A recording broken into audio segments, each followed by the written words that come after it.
Muy buenas tardes a todas las personas que nos están escuchando y viendo hoy en vivo, en nuestra transmisión en vivo. Y bueno, saludo a las personas del futuro que nos van a ver después en la versión grabada. Tenemos hoy día el honor de contar con la profesora Flavia Friedenberg, y que va a ser entrevistada por los estudiantes de la carrera de Ciencia Política en la Universidad de Chile, Catalina Valdés y Jorge Sandoval. Esta es la cuarta sesión de nuestro seminario abierto de política comparada, un seminario que ha querido invitar a algunos de los principales exponentes de esta área de la ciencia política de distintos países, de distintas universidades y con distintos enfoques. Y quiero contarles que esta iniciativa, el Seminario de Política Comparada, es organizado en conjunto por la carrera de Ciencia Política y por el Centro de Estudiantes de Ciencia Política, el CECIP. Así que es una iniciativa conjunta de la Universidad de Chile con los estudiantes de Ciencia Política y las estudiantes. Y ahora le voy a dejar la palabra quiero antes dejar los invitados a las próximas sesiones. Tenemos 2 sesiones más antes de terminar este seminario. El 28 de agosto vamos a estar con la profesora Merike Blofield, en un horario más temprano, porque ella está en Alemania, que es más tarde allá, así que va a ser al mediodía.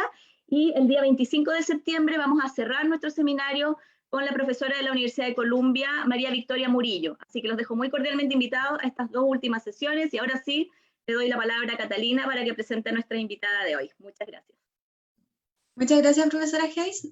Hoy tengo el agrado de empezar a presentar a la profesora Flavia Friedenberg. En primer lugar, la autora es periodista del taller Escuela Agencia y licenciada de Ciencia Política de la Universidad de Belgrano. Posteriormente obtuvo su magíster en estudios latinoamericanos en la Universidad de Salamanca y su doctorado en procesos políticos contemporáneos en la misma casa de estudios. Fue fundadora de la red de politólogas, la cual hasta el día de hoy coordina junto a un grupo de colegas. Fue investigadora de la Universidad de Salamanca desde el 2002, además de tener a cargo la dirección del Instituto Universitario de Iberoamérica en dicha institución entre el 2012 y el 2015. Entre 2016 y 2019 fue editora asociada de Política y Relaciones Internacionales del Latin American Research Review, la revista de la Asociación de Estudios Latinoamericanos. También, entre 1997 y 2015, participó como editora de América Latina Hoy, revista dedicada al análisis de la realidad social latinoamericana. Activa investigadora, ha escrito sobre elecciones, partidos, sistemas de partidos, representación política de las mujeres, violencia política en razón de género, reformas electorales, institucionales y democratización. Actualmente se desempeña como investigadora en el Instituto de Investigaciones Jurídicas de la Universidad Nacional Autónoma de México y también como profesora del posgrado en Ciencias Políticas y Sociales de la misma universidad. Para empezar la entrevista, me gustaría referirme a su obra Mujeres en la Política, Experiencias Nacionales y Subnacionales en América Latina, en donde habla sobre las dificultades que tienen las mujeres para acceder a cargos de poder a pesar de las reformas de paridad que puedan existir en el continente. Chile no es ajeno a esta realidad, pues según datos entregados por el Programa de las Naciones Unidas para el Desarrollo, tanto en el poder ejecutivo como en el poder judicial, la participación femenina alcanzaría al menos un 33%, mientras que en el poder legislativo solo un 23%, pudiéndose desprender de esto que, a pesar de que se cumplen los mínimos exigidos por la ley, a la hora de postular, los hombres siguen dominando al momento de ser electos. A partir de esto, ¿por qué cree que en Latinoamérica se privilegia la posición del hombre en cargos que tengan que ver con el manejo del poder por sobre las líderes femeninas?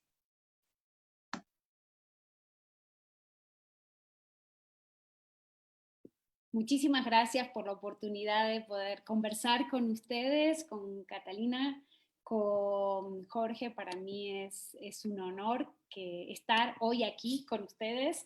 Mil gracias a la profesora Claudia Hayes por esta iniciativa. Creo que me enorgullece que hayan pensado que era interesante conversar conmigo.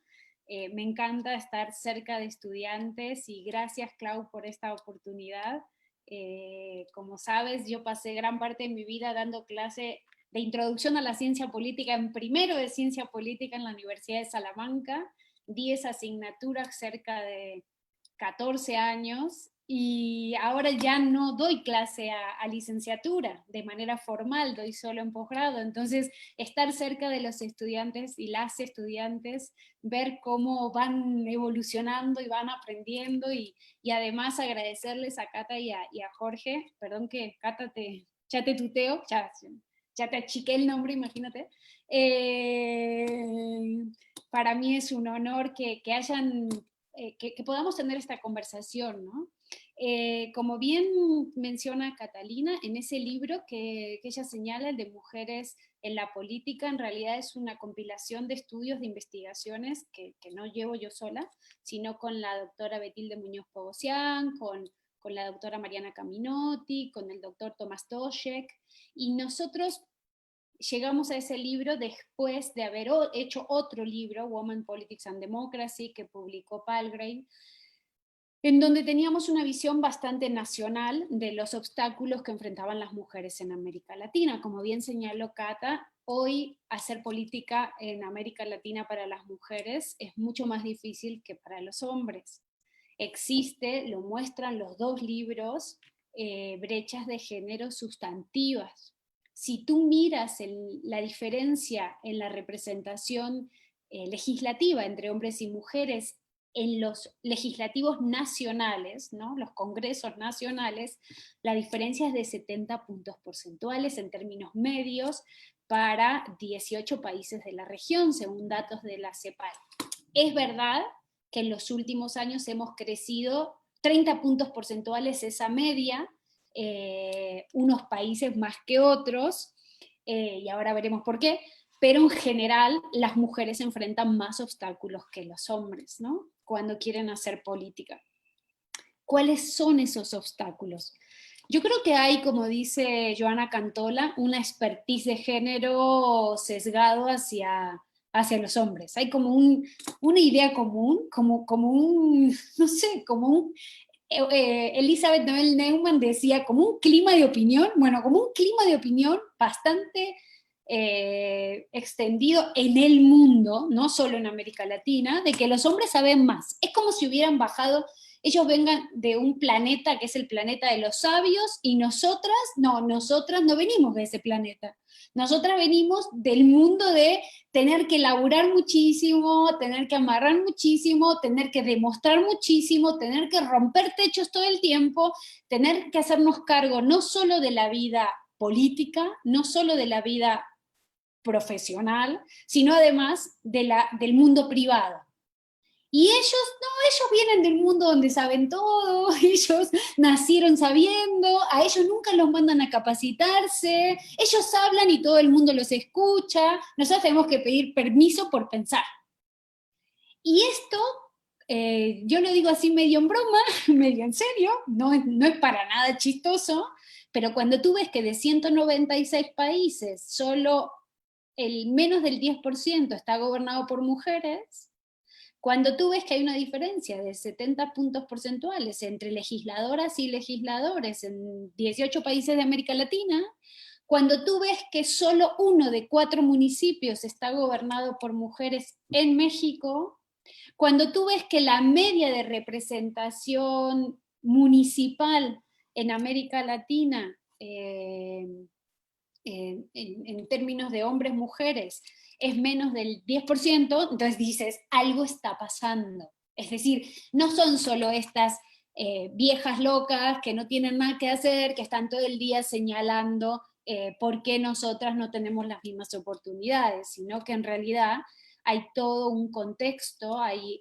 sesgos de género, hay cobertura sexista de los medios de comunicación, hay ausencia de medidas institucionales que mejoren las oportunidades de las mujeres, hay partidos políticos que funcionan como gatekeepers, es decir, como porteros que no permiten la participación de las mujeres, hay partidos políticos generizados, es decir, que reproducen prácticas de género, de desigualdad de género adentro de los procesos de toma de decisiones, adentro del legislativo, adentro de los propios partidos, también en las universidades, también en la empresa, también, es decir, hay una serie de obstáculos, yo les resumo por techos de cemento, techos de cristal, techos de billetes, sesgo de género, cobertura sexista, ausencia de dinero para hacer campaña, doble rasero o doble criterio al ser evaluada una mujer cuando una mujer se manifiesta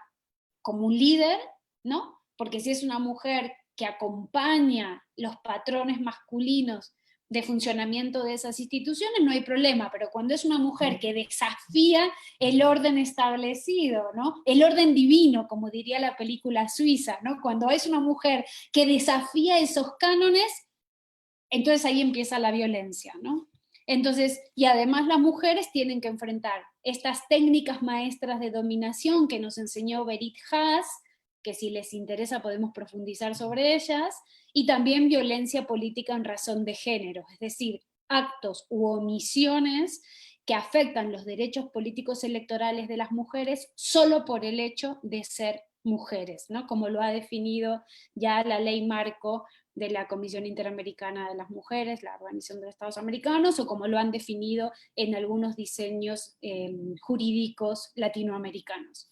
Entonces, ¿por qué existen estas brechas de géneros? Por todos estos obstáculos, ¿no? Hay explicaciones institucionales, culturales, socioeconómicas,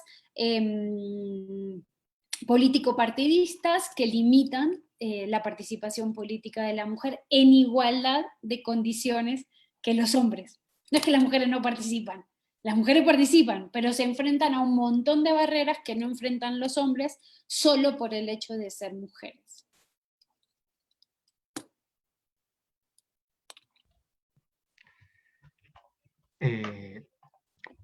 Momentáneamente, o sea, la respuesta que nos ha entregado es súper ilustradora de la realidad latinoamericana, de la desigualdad, los obstáculos que presentan hoy en día, o sea, que presentan las instituciones y las explicaciones, las diversas explicaciones que tiene la actual situación de la participación femenina en las diversas instituciones políticas.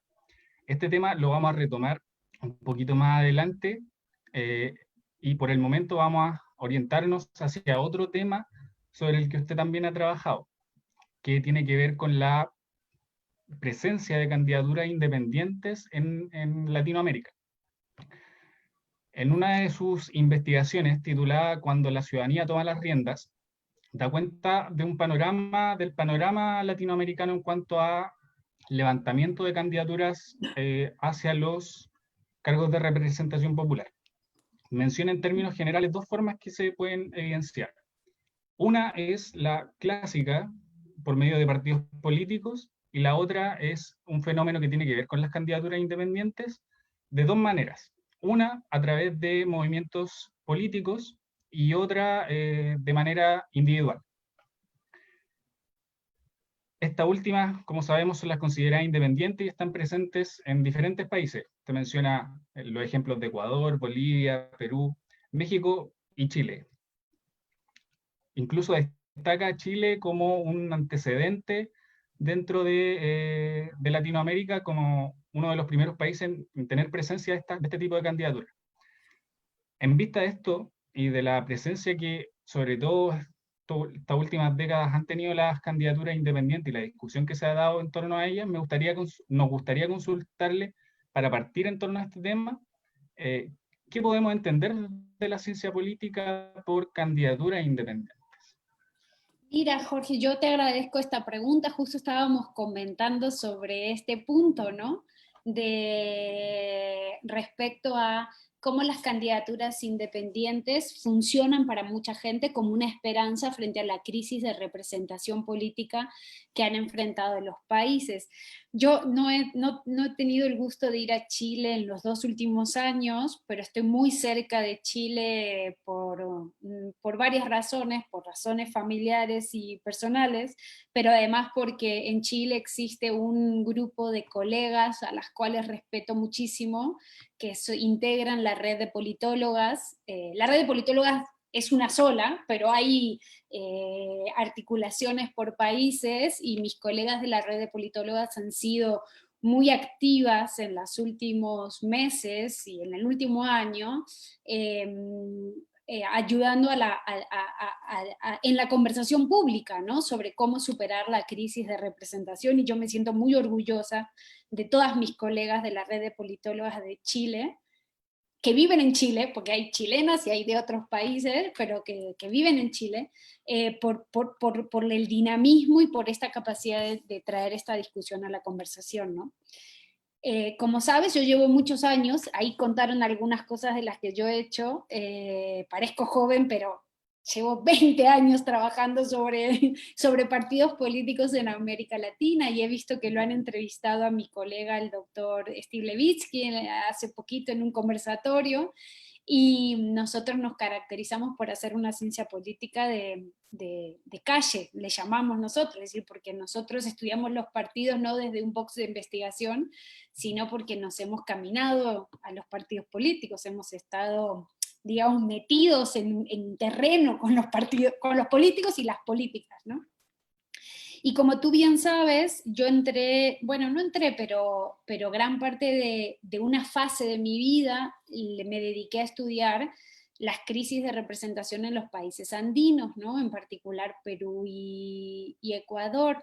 Y yo cuando los veo a ustedes y escucho a mis colegas de la red de politólogas y leo sobre los partidos y la crisis de representación actual en Chile, los entiendo perfectamente, porque en los 90 esta era la misma discusión que había en Venezuela, en Ecuador, en Perú, en Bolivia, sobre cómo los partidos políticos, aun cuando todos y muchos defendemos que son el corazón de la democracia, es que es imposible la democracia sin partidos políticos, pero muchos partidos políticos no han sabido estar a la altura de los cambios sociales que viven los países, ni han podido dar los resultados que uno esperaría que en una democracia los partidos políticos dieran, ¿no?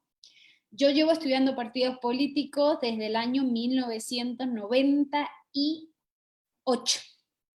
Entonces, allá comenzamos con el profesor Manuel Alcántara una investigación que posiblemente es una de las pocas investigaciones que haya estudiado 62 partidos en 17 países desde el punto de vista organizativo.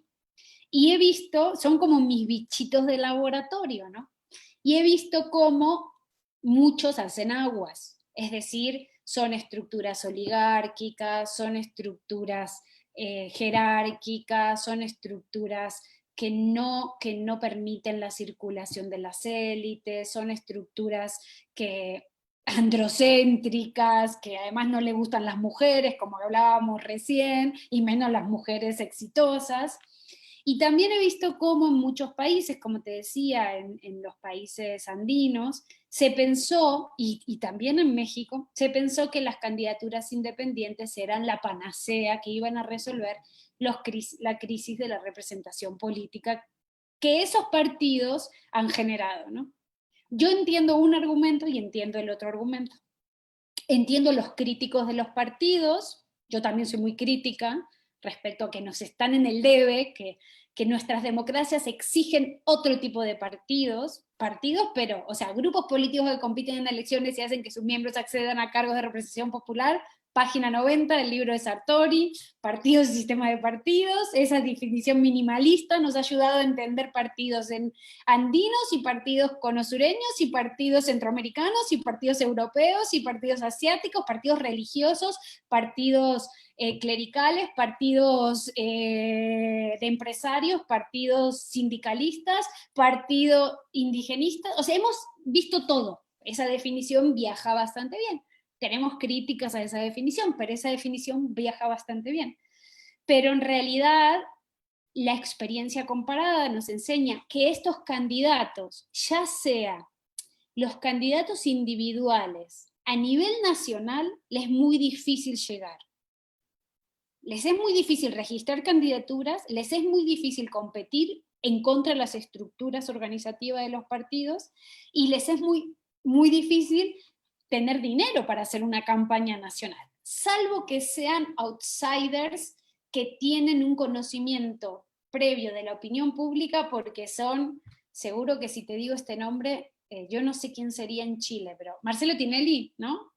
De la televisión argentina, que todo el mundo lo conoce, que quiso ser candidato, tenía posicionamiento de nombre antes de intentar hacer una campaña. Todo el mundo sabía quién era, ¿no? Salvo que sean personajes así, es decir, outsiders que tengan una ex Miss, una modelo muy conocida, es decir, ese tipo de personajes que tengan conocimiento público, para un candidato o una candidata independiente, competir en igualdad de condiciones con los a nivel nacional es muy difícil. Es decir, que puedes tener en la contienda estas, como tú dices, ¿qué es esto del candidato independiente? Primero, no sabemos independiente con relación a qué es. No existe esa categoría. En realidad, a mí me gusta más llamarle candidaturas no partidistas que llamarles candidaturas independientes, porque independiente en relación a qué. En relación al poder político, en relación al poder. Yo no creo mucho en los líderes salvadores, y lo digo masculino, como adrede, porque normalmente son hombres, ni en los machos alfas que van a venir aquí a darnos todas las respuestas. Yo en eso no creo. Entiendo que a la política y a la ciudadanía latinoamericana les encantan los salvadores, y muchos liderazgos outsiders que han utilizado esta figura de candidaturas independientes para diferenciarse de los partidos, como si ellos vinieran además de un mundo de Los Ángeles, ¿no? Como si estuvieran ungidos de un nivel de sabiduría superior a la media, o sea, a nosotros y a nosotras.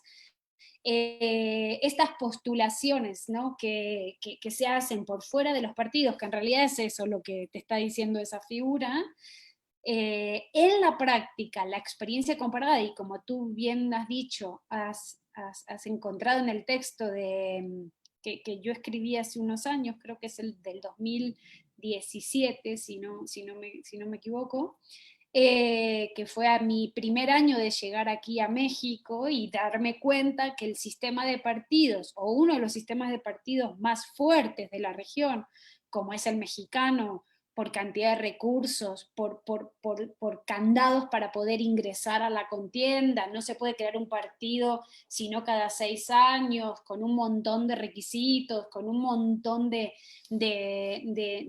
prerrogativas que necesitan para poder acceder, una cantidad de firmas, tienen que hacer una cantidad de asambleas verificadas por el Instituto Nacional Electoral, y que tengan una cantidad específica de personas adherentes, que chequean que no estén en los otros sistemas, con una app que muestra la identidad, donde cada persona tiene que subir sus documentos. O sea, es súper difícil crear un partido. Yo cuando llegué aquí me encontré con un sistema político que estaba anhelando un líder salvador, que estaba anhelando una figura por enfrente de esos partidos que eran tan fuertes, y por eso escribí ese texto. Y cuando vine, hay una anécdota en un evento donde yo en un momento digo, yo vengo del futuro. En realidad, claro, yo recién llegaba a México, y les digo, yo vengo del futuro, las candidaturas independientes no son independientes de nada y no funcionan. ¡Ah! La crisis. ¿Cómo la doctora Freidenberg osa decir eso? Y entonces, Flavia, eres una exagerada. Nunca me lo voy a olvidar. En medio, imagínate, había 600 personas en un evento, sé que había 600 porque lo había organizado con mi colega, la doctora María Marván. Imagínate, uno de los primeros eventos que yo organizo aquí en México, y eres una exagerada. ¿Cómo se te ocurre decir que las candidaturas independientes no funcionan? Claro, imagínate, yo venía de Ecuador, de Perú, venía del futuro. O sea, yo ya había visto la crisis de representación, había visto cómo estos salvadores habían ganado elecciones, y había visto cómo no habían salvado a nadie más allá que a sus cuentas personales. Y en realidad no cambian la representación, no cambian la manera de relacionarse de los electores y las electoras con los partidos. No es una revolución, no es cierto, ¿no? Y yo le di un solo ejemplo. Les dije, ustedes tienen 32 gobernadores, ¿no? 32 entidades federativas mexicanas. Imagínense este supuesto, porque nosotras somos politólogas y politólogos, es decir, nosotras tenemos que los conceptos teóricos aterrizarlos a la realidad y decir, bueno, ¿esto qué significa en carne? Imagínate un presidente antipartido, con 32 gobernadores, cada uno de su padre y de su madre, con una cámara legislativa con partidos y con candidaturas sin partido. Eso es imposible de gobernar. O tenés una billetera muy grande que consiga, bueno, Clau es experta en este tipo de arenas legislativas, cómo se consiguen apoyos. No estoy diciendo corrupción, que también, pero puede ser que tengas que hacer intercambio de proyectos, intercambios de propuestas. ¿Cómo cumples esa función básica que tienen los partidos políticos, que es la de coser la representación y hacer funcional en el territorio la conexión entre élites? Porque los partidos políticos son para eso, para conectar élites distintas en el territorio, para hacer una correa de transmisión funcional, que siempre nos olvidamos de esa parte. Entonces, bueno, yo creo que América Latina tiene muchas experiencias. Yo esperaría que nuestros estudiantes de primero y de segundo y de tercero y de cuarto de la carrera se profundizaran en el conocimiento. Necesitamos más investigaciones empíricas comparadas de lo que ha significado, por ejemplo, para Ecuador, que de 200, si no me equivoco, 35 municipalidades, en 2014, en 180 municipalidades hubieran ganado movimientos independientes. Vamos a la práctica, hacemos política comparada, vamos a ver cómo funcionó eso. Y van a ver cómo un presidente que no tenía partido, que no tenía diputados en el Congreso, ni diputadas en el Congreso, que no tenía presidentes municipales, consiguió gobernar 10 años. Vayan y vean, yo solamente les digo eso, ¿no? Que me parece que América Latina a esta altura, Chile puede aprender de la experiencia comparada. Y entonces investiguemos, hagamos evaluaciones. Yo estoy ahí dispuesta para ayudarles a pensar estas preguntas de investigación, y vamos a ver. Y entonces a mí hay veces que en las discusiones me parece que me adelanto un poco, pero a mí me encantaría que mis estudiantes, o los estudiantes y las estudiantes, vayan a la política comparada, para tener un buen banco de datos, para que cuando hagan propuestas de reformas constitucionales o propuestas de reformas políticas, tengan la experiencia comparada, para no seguir ensayo y error, provocando las mismas cosas que ya sabemos que no funcionan. No me van a querer, pero yo, como le decía a Clau, tengo un compromiso ético que no es defender a los partidos que tenemos, es exigirle a los partidos que sean mejores, pero también alertar sobre las democracias que funcionan, no son las democracias que no tienen partidos políticos. Eso es así. Entonces, yo entiendo el cabreo de la gente contra los partidos. Exijámosles a esos partidos, exijámosles responsabilidades públicas, exijámosles responsabilidades políticas, pero seamos conscientes que ya está casi todo inventado, o sea que o innovamos mucho, y siempre estoy abierta a que me demuestren en la práctica que hay otras experiencias que son exitosas, quizás a nivel local, ¿sabes? Puede aparecer una figura importante, sin partido político, que sea interesante para renovar la política. Yo no estoy cerrada a eso, ¿sabes? Pero me lo tienen que demostrar, mejorando la calidad de vida de la ciudadanía de Chile. Muchas gracias, profesora. Bueno, tomando un poco el mismo hilo de los independientes, bueno, usted no está muy a favor, pero igual, se ha dicho que la presencia de las candidaturas independientes generaría un impulso hacia la modernización y la competitividad de los partidos políticos.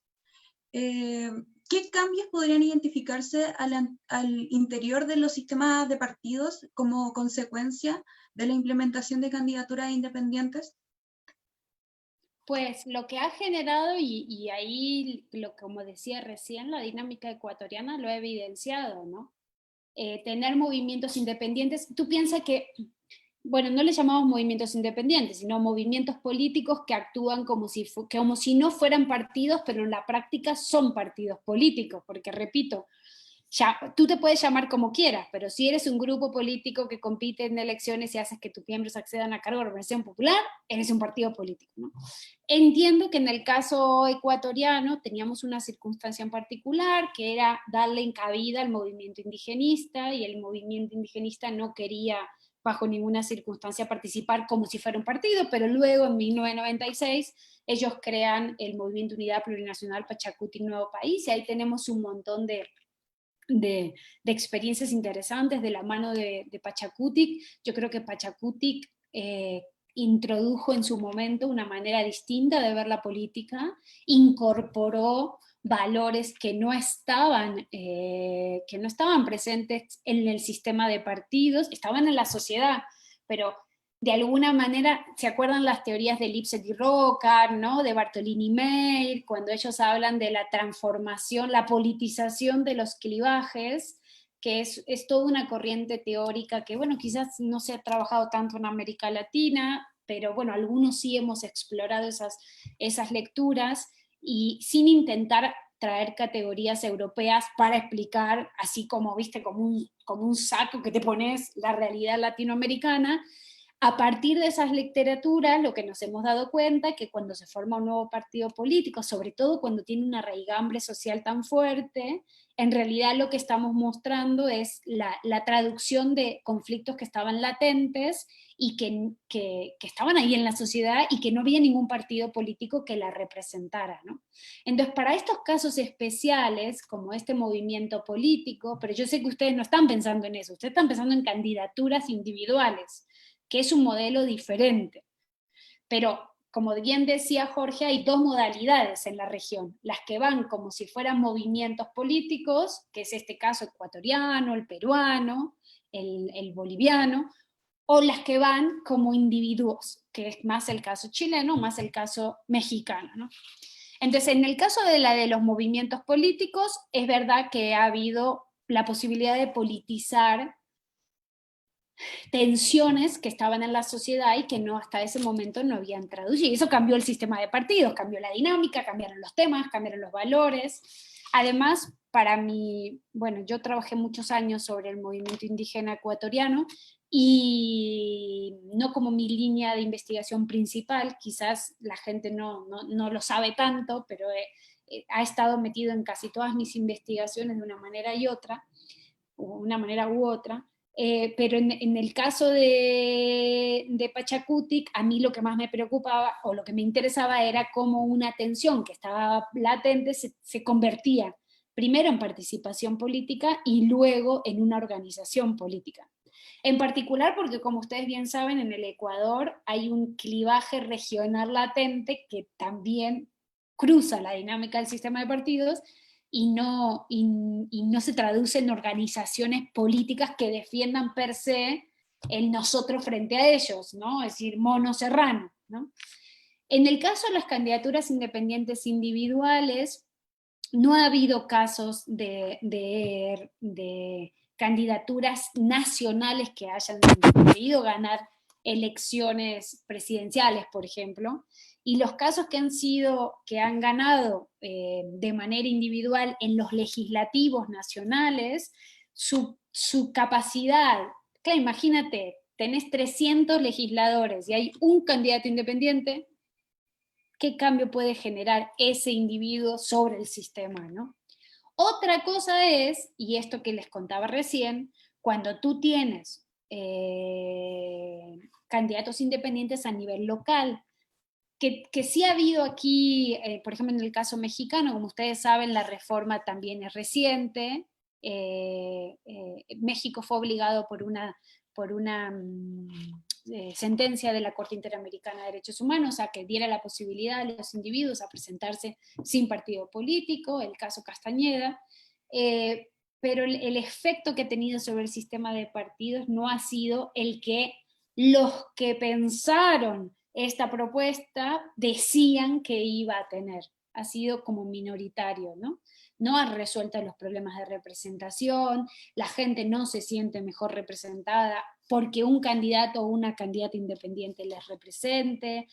Hay veces ingresan nuevos valores, nuevos issues, pero su impacto ha sido menor. Otra cosa sería si tú tuvieras 300 diputados y diputadas y los 300 fueran candidatos sin partido, que era el ejemplo que yo les puse recién sobre el que yo les di a los mexicanos, ¿no? Cuando les dije, vengo del futuro. O sea, si vos tenés todo el mundo sin partidos, ahí tendrías un serio problema de coordinación estratégica de las élites, ¿no? Y de capacidad de impulsar políticas, y capacidad de dar respuestas y de tomar decisiones, y de hacer que se movilice la gente con un programa específico claro, ¿no?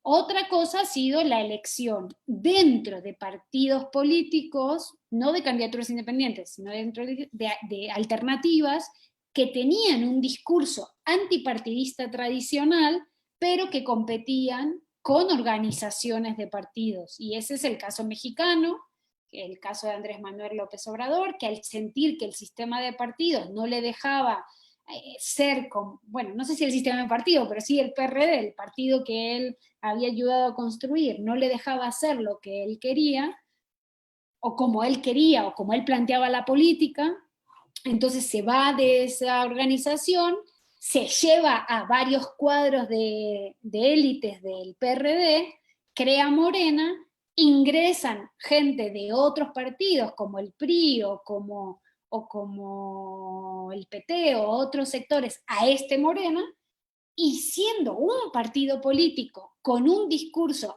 antipolítica tradicional, gana las elecciones y genera el gobierno que actualmente tenemos de la regeneración nacional. Hay uno de los elementos que ha salido en la conversación que tiene que ver con finalmente la representación de intereses que las candidaturas deberían velar. Y también los límites, ha mencionado los límites que ha implicado la presencia de candidaturas independientes también en este aspecto.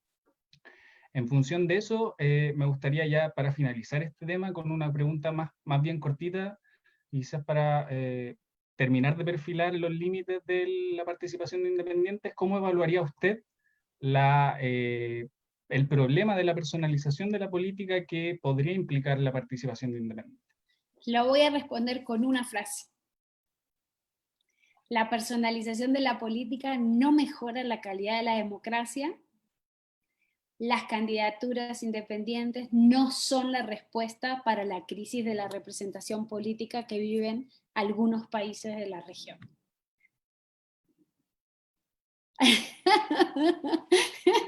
Espero que me sigan queriendo después de eso, pero 20 años de investigación comparada y de estar muy preocupada por este tema. Es decir, no es un tema que yo lo miro de lejos, no sé si me explico. O sea, yo me he pasado días enteros, noches enteras, discutiendo y reflexionando sobre eso y observando la realidad, y la realidad latinoamericana, ¿no? Yo entiendo que mucha gente, sobre todo los estudiantes y estudiantas más jóvenes, piensen en esto como una alternativa. Yo lo entiendo. Y como me dijeron alguna vez acá en México, ¿no? Cuando yo llegué, no les gustaba que yo les dijera no a los independientes. No les gustaba. Yo lo entiendo. Yo lo entiendo. O sea, yo respeto. Ahora, les puedo asegurar, dentro de unos años, como ahora me pasa, la gente me mira y me dice, usted era la que dijo que no a los independientes. Y yo les digo, sí, usted nos quiso alertar.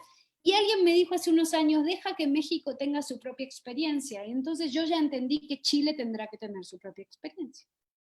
Es una pena, pero es así. Es decir, los países tienen que tener sus propias experiencias, porque no nos gusta hacer política comparada. Es así. Yo estoy fascinada con la política comparada. Yo aprendí muchísimo de las experiencias de los demás. Pero en general a la gente le gusta tener sus propios golpes y fracasos. ¿Sí? No golpes de Estado, no estoy hablando de eso, sino sus propias caídas. Y eso es lo que suele pasar. Pero esa es la respuesta. Bueno, ya retomando el tema de la participación que habíamos hablado al principio, en Chile vivimos un inédito estallido social, el que desembocó en un proceso constituyente que fue histórico no solo para nuestro país, sino que alrededor del mundo.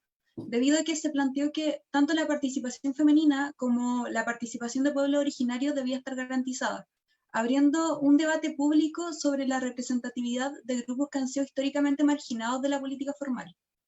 ¿Quiénes estaban en contra de esta medida que protege puestos por género o por etnia?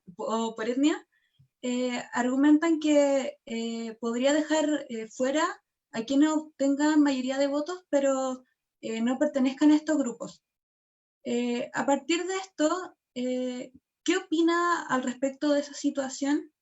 ¿Por qué es necesario el establecimiento de cuotas de participación, no solamente en este momento constituyente, sino que dentro de las democracias representativas? ¿Y qué otros grupos deberíamos incluir en la actividad política para que la toma de decisiones sea efectiva? Yo entiendo también la resistencia de mucha gente a cambiar, ¿no? Si tú miras la composición de la sociedad chilena, hay 8.711.546 mujeres y hay 8.536.904 varones. Hay más mujeres que hombres, ¿sí? Esta es una realidad de muchos países de América Latina. Pero cuando tú vas a mirar la representación de ese grupo, esto está cambiado. Resulta que en la política hay más hombres que mujeres tomando decisiones. Es decir, la sociedad está integrada mayoritariamente, no somos una minoría. En Chile las mujeres no son la minoría, son la mayoría, pero los puestos de poder están concentrados en los hombres. Y repito, eso no es solo un problema de Chile, eso es un problema de subrepresentación de casi todas las sociedades latinoamericanas y de casi todas las sociedades mundiales, salvo Ruanda, ¿no? Donde la mayoría de mujeres son mayorías en el gobierno, pero porque tuvieron una situación de guerra civil que cambió la composición de la sociedad. Entonces, para mí, la subrepresentación de las mujeres es un problema de democracia. Voy a decir algo que si no me querían porque no estoy a favor de los independientes, ahora, ¡puf! Imagínense, no me van a dejar volver a Chile. Chile no es una democracia. Para mí no puede ser una democracia un sistema político que excluya a la mayoría de la población. Pero no lo es Chile, ni tampoco lo es un montón de países del mundo. Me van a decir, ay Flavia, no seas exagerada, porque la democracia es certeza en las reglas e incertidumbre en los resultados, ¿no? La definición de Jaworski. O la democracia electoral supone que haya elecciones. Claro, durante muchísimo tiempo en Chile, votaban las mujeres, votaban los hombres, eran candidatos los hombres, salían electos los hombres, y a eso le llamábamos democracia. Para mí no es un problema hay un problema de calidad de la democracia. ¿Vieron las lecturas de Morlino?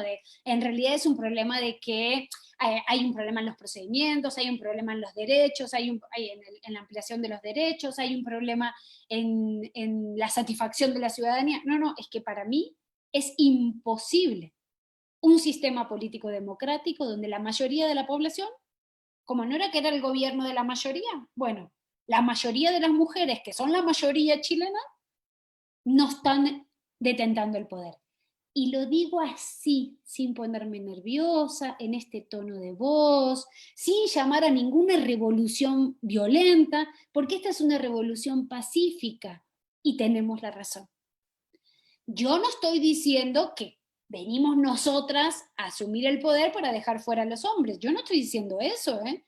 Yo quiero que Chile, como todos los países de la región, sean congruentes con los tratados internacionales, firmaron CEDAW, firmaron Consenso de Quito, firmaron Belém do Pará, o sea, firmaron los convenios internacionales, se llenan la boca en el mundo mundial hablando de la igualdad, la democracia y la bla, bla, bla, sean congruentes. Queremos una democracia paritaria con igualdad sustantiva. Y eso significa que las mujeres tienen que poder competir en igualdad de condiciones que los hombres. Y entiendo que hay otros grupos como los pueblos, el pueblo mapuche o como otros pueblos originarios que también merecen tener representación. Igualdad de representación.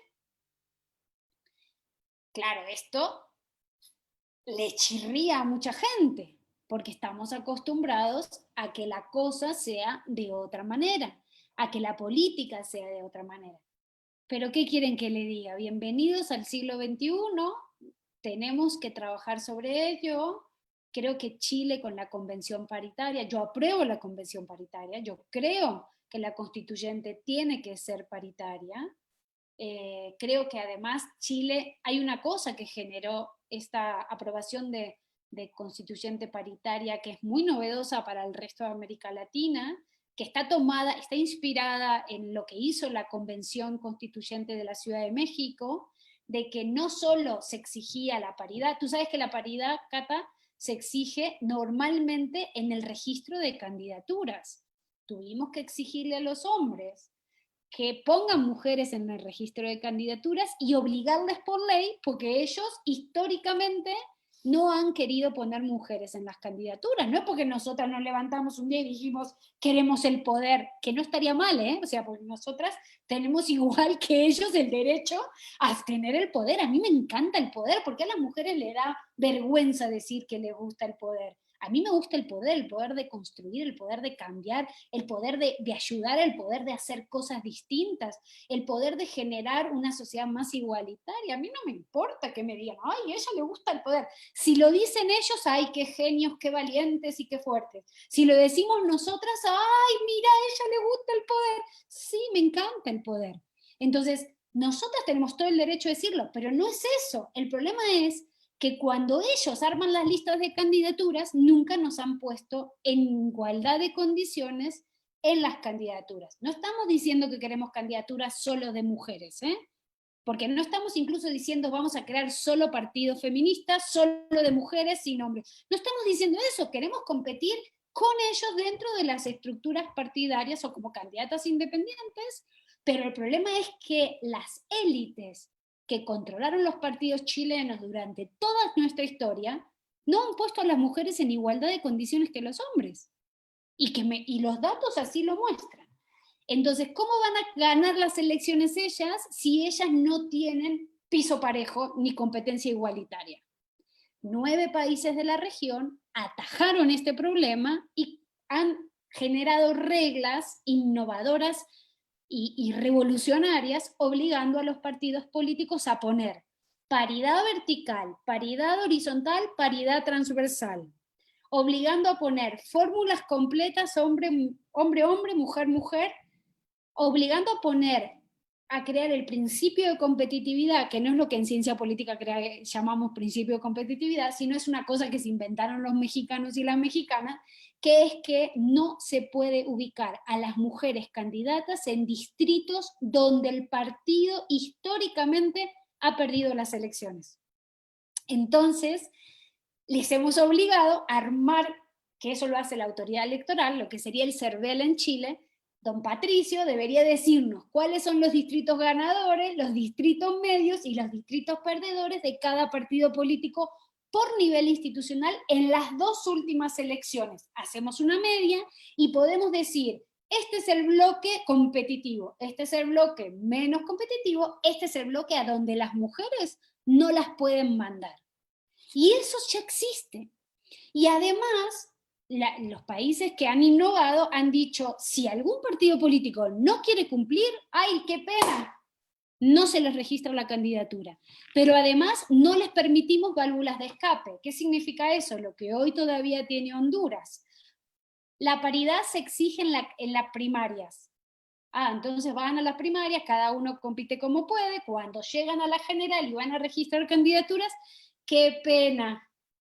Resulta que no salió ganadora ninguna mujer en las primarias, entonces configuran las listas con los ganadores. Doctora Flavia, usted lo que quiere es regalarle las candidaturas a las mujeres que no trabajan. No, señor, yo lo que quiero es que las mujeres tengan el mismo acceso al registro de candidatura general. Por eso con un colega mío que trabajaba en el Programa de Naciones Unidas para el Desarrollo, para PNUD Panamá, con Harry Brown, creamos la idea de primarias paritarias, cada uno con una papeleta. Cada militante tiene 2 papeletas, una para una mujer y una para un hombre. Acá están las candidaturas, en las primarias. Compitan. ¡Ay! Ganó Cata, ganó Jorge, perfecto. ¿Quién sacó más votos? Cata, va primero Cata, y después va Jorge. Cata, así, tic, tic, tic, tic, tic. Y así configuramos las candidaturas a las generales. Claro, después vas a las generales y tenés voto preferencial, es decir, que los electores puedan elegir, eligen a todos los hombres, y el voto preferencial mina la posibilidad de la mujer después de que hiciste la lista paritaria. Entonces, hay que ir por reformar los sistemas electorales de la región para volver a listas cerradas y bloqueadas. Los mismos que defienden las candidaturas independientes odian las listas cerradas y bloqueadas. ¿Por qué? No, porque eso le da más poder a los partidos. Claro, pero cuando vos fuiste con el voto preferencial, rompiste los sistemas de partidos de la región. El Salvador, Ecuador, Perú, Panamá, Honduras, se rompieron con eso. Honduras no se llegó a romper porque las élites son tan cerradas que no hay manera ni que lo rompan, pero solo salen electos hombres. Entonces, hay una combinación de diseño institucional que nos puede ayudar a mejorar la representación de las mujeres, que son la mayoría de la población, pero también de los otros grupos que están subrepresentados en Chile y en toda América Latina. Muchas gracias, profesora. Y ahora, bueno, para finalizar ya nuestra parte de la entrevista. No, ya nos tenemos que ir, no. No, pero después vienen preguntas del público. ¡Ah, ¡qué miedo! Bueno, tomando en cuenta bueno, su experiencia y sus estudios de participación de género, y que aún fuera de la práctica política, las mujeres latinoamericanas solemos tener trabas para entrar al ámbito laboral y buscar un lugar en la investigación, puesto que, bueno, está dominada principalmente por hombres. Entonces, a partir de esto, ¿qué nos recomendaría a nosotras, las estudiantes, futuras politólogas, para abrirnos paso en el mundo académico? Yo hice una lista, estoy elaborándola a la lista desde hace unos meses, pero es para chicos y chicas, ¿vale? No solo para las chicas, porque yo confío en que la construcción de la democracia paritaria no es solo la tarea de las chicas. Tampoco quiero hacerles sentir la responsabilidad de que tienen que solas hacer esta lucha. Nosotras, Clau, Julieta Suárez Cao, Betilda Muñoz Pogosian, es decir, muchas de nosotras estamos trabajando todos los días para romper los techos que ustedes se enfrentan, y espero que cuando ya ustedes tomen la batuta y nosotras seamos más mayores y ya nos dediquemos a escribir nuestra novela, ustedes tengan un espacio mucho más generoso, mucho más amigable, mucho más amable. Pero en esta tarea también los quiero a los chicos, o sea, yo creo que tenemos que ayudar a nuestros estudiantes varones a desaprender y reaprender, porque si no, nuevamente estamos dejando todo el peso sobre ustedes, ¿no? Entonces, yo primero, para hombres y para mujeres, ¿no? Yo creo que hay que definir qué es lo que uno quiere. No toda politóloga, y lo voy a decir en femenino, pero digo, es para los dos, ¿no? No toda politóloga tiene que ser investigadora, ¿no? Tenemos un ciclo de actividades que ojalá algún día lo podamos hacer con ustedes, que ya habíamos hablado con Clau, sobre de qué va eso de la ciencia política, y ahí buscamos perfiles, y ahí pueden encontrar gente que quiere investigar y gente que no quiere investigar, y gente que quiere ir más por el sector público, y gente que quiere ir más por la administración, o gente que quiere ir a la diplomacia, o gente que quiere ir a la consultoría. Es decir, que yo lo primero que haría es, no crean que todo el que estudia ciencia política tiene que investigar. Por suerte a mí me fascina y es lo que más me gusta en el mundo mundial, pero es mi opción personal. Yo intento que mis estudiantes no se sientan obligados a eso, porque entiendo que es una opción profesional. Sea lo que sea que tú elijas ser y que te proyectes, es decir, ¿cómo te ves de aquí a 10 años? Donde yo me vi cuando era muy joven, en un centro de investigación de alto prestigio. Y Klaus sabe, trabajé como una zángana para llegar y estuve en Salamanca desde que tuve 22 años hasta los 40. Hice toda mi carrera en el Instituto de Iberoamérica de la Universidad de Salamanca. Súper agradecida con la experiencia española, súper agradecida con la oportunidad de todo lo que yo aprendí al lado del profesor Manuel Alcántara, al lado del profesor Rodolfo Paramio. O sea, yo me pegué a un profesor, en ese caso ahí eran solo hombres a los que te podías pegar cuando yo llegué, y él me eligió estando yo en Argentina y me llevó a Salamanca, y que todo hay que decirlo como es, digamos, y desarrollé mi carrera en un equipo de investigación. Entonces, para esta gente que quiera hacer investigación, pero para los que quieran hacer cualquier tipo de actividad, yo creo que es una exigencia de formación permanente. Es decir, yo escucho muchos estudiantes dicen, ya soy licenciada, licenciado, ya está. No, hijito, no, hijita.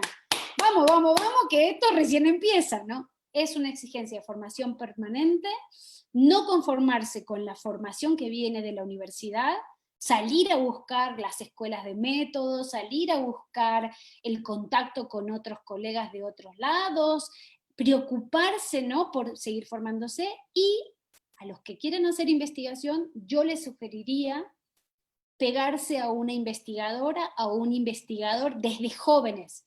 Yo me pegué desde muy jóvenes al equipo de opinión pública de la Universidad de Buenos Aires, estando en Argentina, con mi maestro, el doctor Orlando D'Adamo, y mi maestra, la doctora Virginia García Bodú, y gran parte de lo que yo aprendí a investigar fue primero con ellos y luego en los equipos de Salamanca. Entonces, péguense a un profe, a una profe, al principio para empezar a construir bibliografías, luego para seguir identificando estados del arte, luego para, ¿no?, empiezan a leer libros y a publicar reseñas de libros, porque las revistas empiezan a ubicar su nombre desde jóvenes, y entonces ya tienen el enlace con los editores y las editoras de las revistas para que cuando ustedes quieran mandar un artículo, ya les conozcan, porque ustedes colaboraron en la elaboración de buenas reseñas. Tenemos que incentivar más la elaboración de reseñas comparativas, como se hacen en los journals anglosajones. Nosotros solemos hacer noticias de libro, pero no solemos hacer reseñas que comparen enfoques. Tenemos que trabajar más sobre eso, y los estudiantes pueden generar una expertise muy importante en esa línea. Mi otra recomendación tiene que ver con que aprendan a estudiar el poder. Yo conozco muchos politólogas y politólogas que no les gusta la política. Yo digo, mi hermano, te equivocaste de carrera. O sea, es como si le dices a un médico que no le gusta operar. O sea, cámbiate, porque ¿cómo no te va a gustar el poder? ¿No? Estudiantes que no leen las noticias, que no escuchan la radio, que no están en la radio, que no saben lo que pasa. ¿Qué onda contigo? O sea, olvídate, o sea, tienen que estar mirando por la ventana, porque los buenos problemas están ahí. Entonces, no están solo en los libros te enseñan cosas, cómo se plantea una pregunta de investigación, cómo se investiga y tal, pero vos tenés que estar sabiendo, o sea, tu carrera tiene que estar vinculada al servicio de la ciudadanía. Entonces, no digo que todo lo que investigues tiene que estar vinculado a lo que le pasa a la ciudadanía, pero tienes que tener una línea de investigación que tenga la posibilidad de transferir tu conocimiento a lo que ocurre. Yo sé que esta es una posición que no todos mis colegas comparten, ¿no? A muchos de mis colegas les encanta escribir sus libros para que les lean sus otros colegas, para que los citen y para reproducir sus ideas, y no lo critico, me parece bien si a ellos les encanta esa cosa endogámica de que solo te lean 10. Yo no concibo la vida así, yo concibo la vida con una investigación muy rigurosa que tenga capacidad de transferir esos conocimientos a la ciudadanía, a los políticos y a las políticas. Yo creo que uno de los problemas de América Latina es que está tan desconectada la realidad con nuestras politólogos y politólogas, que los políticos toman decisiones de donde quieran, porque los politólogos están investigando cualquier cosa, cualquier verdura que no tiene que ver con los problemas de la sociedad.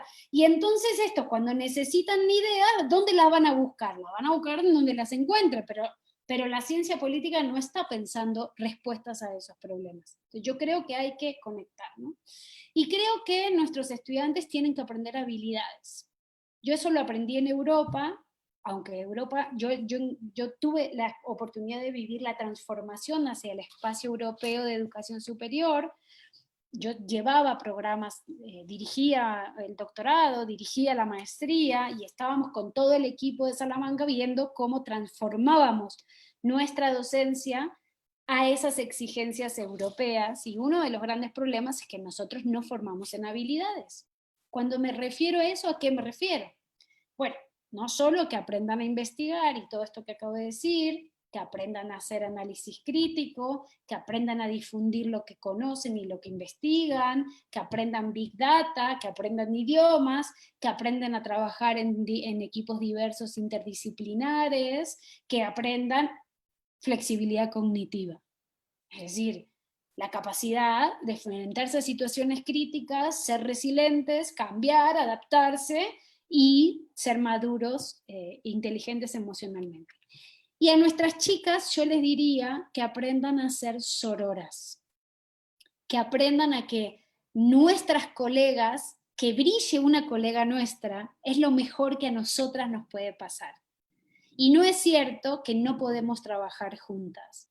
Es decir, tenemos que desarrollar esta capacidad de ser sororas, de reconocer las ideas de la otra, de apuntalar, de apoyar a las otras, porque cuando ellas brillan, nosotras brillamos. Entonces, no es cierto que hay que pisarse unas a otras, porque como suele decir mi comadre y mi colega, que a quien respeto muchísimo, la doctora Julieta Suárez Cao, nos enseñaron a competir y no a colaborar. Entonces nosotras tenemos que cambiar eso. Nosotras venimos aquí a construir redes de confianza, colaboración mutua, apoyarnos unas a otras, reconocer públicamente a las otras, pero que sea genuino, no por la pose de, ay, te estoy felicitando por quedar bien con Claudia. No, te estoy felicitando porque yo reconozco y admiro el trabajo que Claudia está haciendo y lo digo genuinamente, ¿no? Y finalmente yo creo que nuestros estudiantes deben leer literatura. Quizás esto tampoco se suele enseñar, pero si nosotros tenemos que difundir lo que nosotros aprendemos y lo que nosotras investigamos, tenemos que saber hacerlo de una manera amigable y de una manera que llegue a la gente, con un lenguaje que sea cercano a la gente. Y hay que aprender a escribir. Entonces no solo hay que aprender a investigar, no solo hay que aprender un montón de habilidades, sino que también hay que aprender a leer literatura para poder difundir mejor con un lenguaje mucho más acabado, mucho más pulcro, ese conocimiento.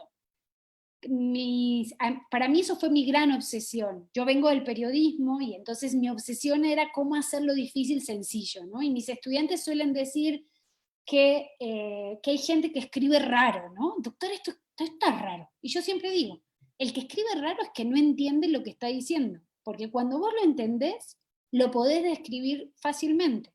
Entonces, los autores que mejor entienden eso es que el que escribió eso, las y los autores, es que lo tienen más claro, ¿no? Sigo haciendo mi listita, pero yo creo, Cata, que con todas estas cosas, y finalizo diciendo, una buena politóloga es una politóloga tuitera. El Twitter nos ayudó a democratizar la voz pública. No así Facebook. Facebook es otra cosa. Facebook es el rincón de nuestros amigos y nuestras amigas. Pero Twitter te desafía a decir cosas en 280 caracteres, a crear comunidad, a crear sentido, a poder demostrar tu sororidad y además a meterte en los debates que valen la pena meterse. Claro que Twitter es mucho más puff, ¿no? O sea, ahí estás como mucho más candente, ¿no?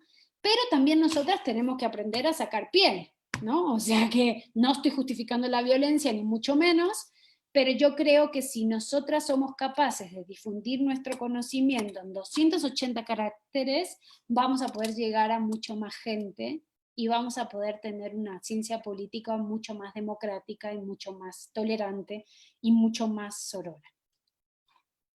Estas son las cosas que se me ocurren. Bueno, muchas gracias a Catalina Valdés y a Jorge Sandoval por el excelente trabajo que hicieron preparando estas preguntas, y muchas gracias a Flavia Freidenberg por el increíble despliegue de conocimiento detalladísimo de todos los partidos y las elecciones, bueno, en toda América Latina y más allá. Es como abrumador todo lo que conoce, y realmente le hace honor al título de nuestro seminario Política Comparada, porque nos ha mostrado cómo las conclusiones a las que se pueden llegar con una mirada empírica tan robusta como la que hemos visto aquí. Lamentablemente estamos muy cerca de la hora. Yo, contrario a lo que ha sido la tradición en este seminario, voy a pasarme un poco de la hora porque no quiero terminar sin hacer algunas preguntas, aunque hemos sido muy puntuales en los seminarios anteriores. Tampoco las voy a poder hacer todas las preguntas del público. Hemos tenido alrededor de 100 personas mirando la transmisión. Wow. Y bueno, esto después se va a reproducir mucho más. Hay muchas felicitaciones, saludos, gente que felicita, saludos desde Tlaxcala, desde Zumpango, desde El Salvador, desde muchos lugares distintos. Y voy a hacer una pregunta que hace Pablo Borges, que es un estudiante de nuestra carrera. Dice: en Chile los partidos que han intentado surgir con posterioridad al estallido de octubre no conseguirán las firmas debido a que la situación de la pandemia del coronavirus no les va a permitir cumplir los plazos de recolección de firmas. ¿Cree usted que la no flexibilización y no posterior creación de estos partidos nuevos, seguirá creando problemas en la institucionalidad y el sistema de partidos porque no van a tener expresión institucional estos actores? Todo depende de cuál es el arraigambre social de los valores y las propuestas de esos nuevos partidos, ¿no? Porque puede haber que haya muchos nuevos partidos que en realidad sean partidos taxi, como se llaman en la literatura, ¿no? Y hay muy buenos textos en Party Politics sobre este tipo de partidos, o Party Firm, que en realidad son canales para que lleguen determinados líderes, ¿no? Si yo fuera de un partido tradicional en Chile, hubiera intentado crearme un partido nuevo, bajo una franquicia nueva, porque sabemos que la gente posiblemente no quiera votar por partidos tradicionales, ¿no? Tú, Pablo, tienes toda la razón, ¿no? El hecho de que no se canalice de manera adecuada estas demandas, es muy posible que luego implosione el sistema de partidos, ¿no? También es cierto, Pablo, que estamos en una circunstancia específica, especial, que no es provocada por ningún partido tradicional, que es algo que no solo le pasó a Chile, solo que le agarró a Chile en medio de su crisis de representación. Yo, si fuera ciudadana chilena, si me permites, no lo soy, pero si fuera, y me encantaría, lo que haría es exigir nuevas responsabilidades a los partidos tradicionales. Es decir, yo generaría una agenda temática en ese contexto, en donde no se van a poder, llegado el caso, aprobar nuevos partidos que canalicen las demandas de la gente. Si yo fuera parte de la sociedad civil chilena, lo que haría es una serie, consensuaría de manera plural, democrática, interseccional, con perspectiva de género y demás, una agenda muy clara de issues que los partidos tradicionales deberían comprometerse.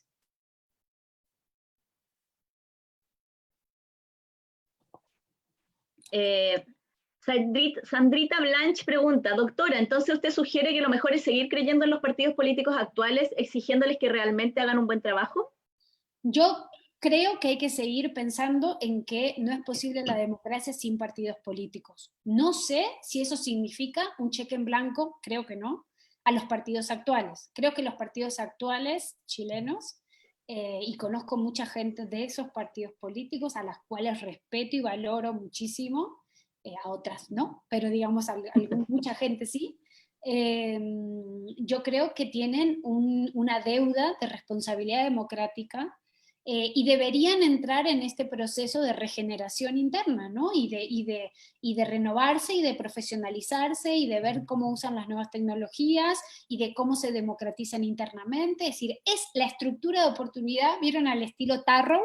Es decir, es la estructura de oportunidad, pero al interior de los partidos, de transformarse, reformarse y hacer mejor las cosas. Yo creo que siempre en el entendido de que sin partidos no es posible la democracia. Eso no quiere decir que la democracia que tengamos estemos satisfechos con ella. Eso no quiere decir que no tengamos que exigirle a los partidos políticos mejor trabajo, mayor responsabilidad y una regeneración. Eso no quiere decir que no deban democratizarse internamente. Claro, eso, Chandrita, a eso hay que exigirlo.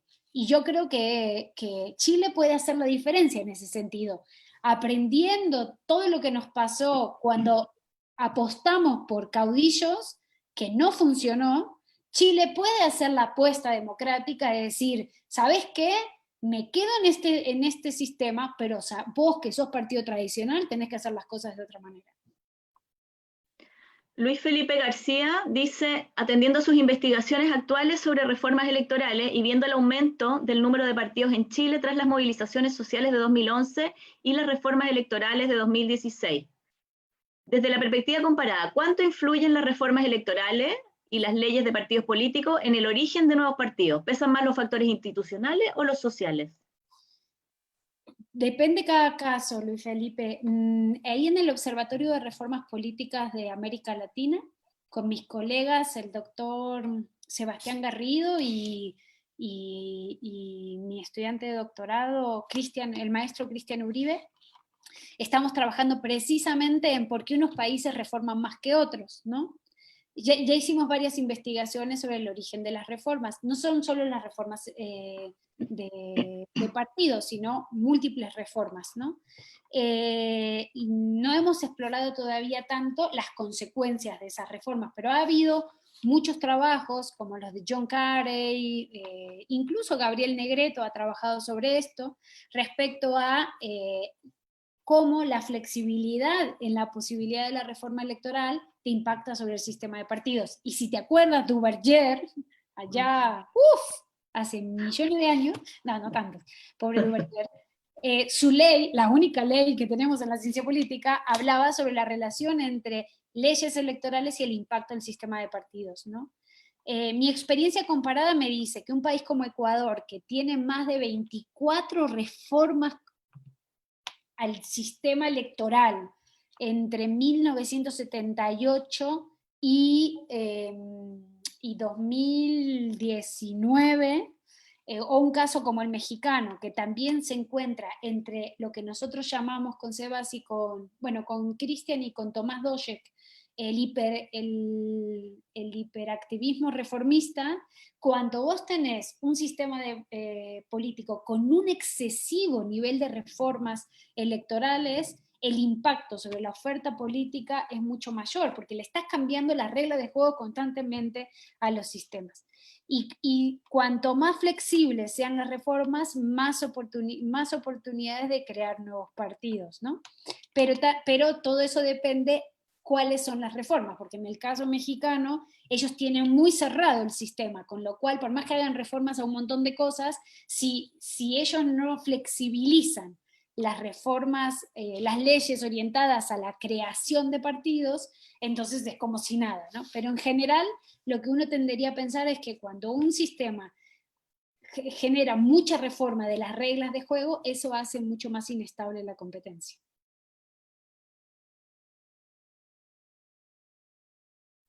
Le quiero pedir disculpas a las muchas preguntas que no voy a alcanzar a hacer. Para terminar, quisiera plantear la pregunta de Sofía Ábalos, que señala, esto es por orden de llegada, así que no se enojen los que no alcancé a hacer sus preguntas, que hay muchas. Dice, uno de los elementos más criticados hacia los partidos políticos son los niveles exagerados de jerarquización y la falta de movilidad de personalidades dentro de los mismos partidos, además de la existencia de élites económicas relacionadas a ciertos partidos, elementos que hacen que la ciudadanía desconfíe cada vez más de estas instituciones. ¿Cómo podría revertirse esa situación? Estoy totalmente de acuerdo con Sofía. Yo una de mis agendas de investigación ha sido precisamente trabajar sobre democracia interna de los partidos políticos latinoamericanos, y ahí en el Observatorio de Reformas Políticas de América Latina tienen todas las investigaciones que hemos hecho y pueden ir a profundizar sobre ellas, ¿no? Estoy totalmente de acuerdo, Sofía, y mira, yo tengo dos posiciones. Una es que el Estado puede obligar a los partidos a ser internamente más democráticos. Al principio no estaba de acuerdo con eso, pero un día unos señores de traje y corbata que saben más que yo, o que sabían más que yo en ese momento, me dijeron, Flavita, en esa época me decían Flavita, yo era muy joven, ahora ya me dicen doctora Flavia, pero en ese momento me decían Flavita, ¿no? Ahora nadie se atrevería a decirme Flavita en un foro público, posiblemente, ¿no? Porque tienen miedo que me salga el Ali McBeal, pero digamos que si es con respeto no pasa nada. Pero en ese momento me dijeron, como diciendo, a ver niña, me estaban queriendo decir, si nosotros le damos dinero público a los partidos, entonces les podemos exigir a los partidos que sean internamente democráticos. Y yo me los quedé mirando y dije, tienen toda la razón. Si a ti no te importa perder tu autonomía cuando recibes el dinero de las prerrogativas, es decir, el dinero público, entonces, ¿por qué te importa cuando el Estado te dice tenés que hacer A, B, C y D para ser internamente democrático? Por eso estoy convencida que más que las PASO, como en Argentina, la solución son primarias paritarias. Estoy cada vez más convencida de eso. La solución es obligar a poner principio de paridad en la integración de los órganos internos de los partidos. La solución también va por exigir programas, propuestas programáticas en consonancia a la democracia paritaria y a las diversidades y a los pueblos originarios. Pero ¿sabes qué, Sofi? Yo, ¿sabes qué creo? Que hasta que a los ciudadanos y a las ciudadanas no les importe la democracia interna de los partidos, es decir, no voten a los partidos en función del nivel de democracia interna, pues entonces los partidos no tienen ningún incentivo para ser internamente democráticos. Si te interesa mucho ese tema, acabo de terminar un texto que no está publicado, que estoy discutiendo conmigo misma en este momento, y se llama Romper techos de cristal. Lo que nosotros tenemos que presionar y exigir a los partidos es que rompan los techos de cristal, para las mujeres, para los grupos originarios, para las diversidades, porque acá no es una cuestión solo hombres-mujeres, aquí hay que armar democracias incluyentes, transparentes, diversas, plurales y sobre todo tolerantes. Porque a todos nos encanta la democracia cuando ganamos las elecciones, pero a la mera de compartir el poder, de hacer diálogo, de construir políticas públicas e incluyentes, resulta que la democracia es el gobierno de la mayoría. No, la democracia es el gobierno de la mayoría que respeta los derechos de las minorías. Nunca se olviden de esto, ¿no? Hay este dedo horrible que a veces me sale de maestra ciruela, pero lo siento, porque no debo hacerlo. Pero entonces, si te interesa mucho, Sofi, este texto, me escribes un email o me escribes por el Twitter, yo soy @FlaviaFrey, y a todos los demás y a todas las demás que si quieren seguir dialogando conmigo, para mí sería un honor dialogar con ustedes, y si quieren conversamos, ya sea nos ponemos en contacto por Twitter o por teléfono, lo que sea, o tenemos un Zoom, si total ahora todo el mundo, todo el tiempo tenemos Zoom, así que uno más, uno menos, y más para dialogar sobre estos temas que les preocupan. Pero yo estoy convencida que hasta que a los electores y a las electoras no les interese la democracia interna, es muy difícil que los partidos sean internamente democráticos, porque la democracia interna, la transparencia, la inclusión, no les hace ganar elecciones. Cuando les haga ganar elecciones, ¿no? Piensen en el efecto de Podemos en el sistema de partidos español, cómo tuvieron que los partidos tradicionales acomodar sus estrategias.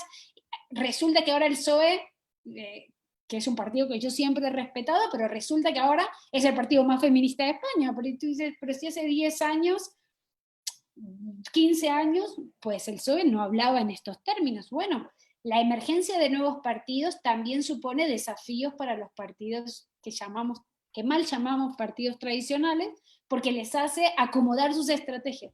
Pero ahí es fundamental el electorado. Es decir, cuando a ti, Sofi, te interese realmente la democracia interna, vas a evaluar a los candidatos y vas a evaluar a las candidatas y vas a evaluar a los partidos en función de estos valores. Y recién ahí los partidos se van a adaptar a las exigencias que hace el electorado. Si somos una élite, unos estudiosos, unos pocos, los que estamos diciendo la democracia interna es importante, al electorado no le interesa, los partidos no tienen ningún incentivo para ser internamente democráticos. Ya lo dijo Robert Michels, los partidos tienen en sí mismo el germen de la oligarquía, es decir, para funcionar tienen que ser oligárquicos. Y eso es así porque el electorado no exigía otra cosa también. Así que yo creo que ahí hay un desafío. Yo estoy ya, así como en una etapa de mi vida me dediqué a estudiar organizaciones de partidos, en otra etapa a mostrar que yo también estudiaba sistemas de partidos, porque había gente que decía que yo no estudiaba partidos, entonces, dije, no, pues muy bien.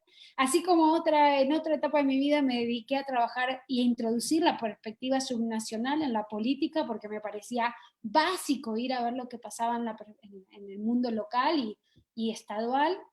Así como luego me sumé a la agenda feminista y a la agenda de la construcción de la democracia paritaria y la igualdad sustantiva, y así como toda la vida trabajé sobre democracia interna de los partidos, ahora estoy en una agenda nueva, no nueva, pero digamos de más posicionamiento público, no solo de investigación, para exigir renovación, profesionalización y democratización interna de los partidos políticos latinoamericanos. Y voy a hacer una voz pública y lo voy a denunciar públicamente. No puede ser que nos sigan tomando la cara, no puede ser que como ciudadana y como ciudadano tengamos que seguir votando organizaciones oligárquicas que no nos representan. Y ahí está el desafío. Yo espero que las nuevas generaciones, siempre desde el respeto, desde la revolución pacífica, investigando mucho, trabajando mucho, haciendo mucho conocimiento comparado, le demostremos a los partidos políticos que son necesarios, pero no con un cheque en blanco. Es decir, que no pueden hacer cualquier cosa, sino que tienen que ser consonantes con la democracia paritaria que tienen que construir. Y con esto termino, ¿no? No es posible que unos partidos políticos que no son internamente democráticos construyan democracia. Y no es posible que unos partidos que violentan a las mujeres en las candidaturas, que violentan los derechos políticos electorales de las mujeres al interior de los partidos, construyan democracia paritaria al exterior de los partidos. Es imposible, no es congruente. Pero para eso necesito el electorado con un voto en la mano diciendo, ¿sabes qué? El poder de Grayskull lo tengo yo. Entonces, vos haces lo que quieras, pero cuando lleguemos a las elecciones, yo voto y estoy mirando lo que tú hagas. Y eso es la democracia, ¿no? Para mí eso es construir democracias más fuertes. Bueno, y con esa arenga y llamado a la acción, que me parece muy importante en la academia, sobre todo los que estudiamos estos temas, le quiero agradecer profundamente a la profesora Flavia Freidenberg habernos acompañado hoy día, de nuevo a Catalina y a Jorge por su trabajo. Quiero agradecer también a Alexis Marchand y a Mauricio Polanco del equipo de comunicaciones que han hecho posible el desarrollo del seminario Política Comparada, y las dejamos invitados a nuestra próxima sesión el 28 de agosto con la directora del Instituto Giga de Hamburgo, Merike Blofeld. Así que nos vemos el 28 de agosto al mediodía. Que estén muy bien, muchas gracias. Un gusto. Adiós.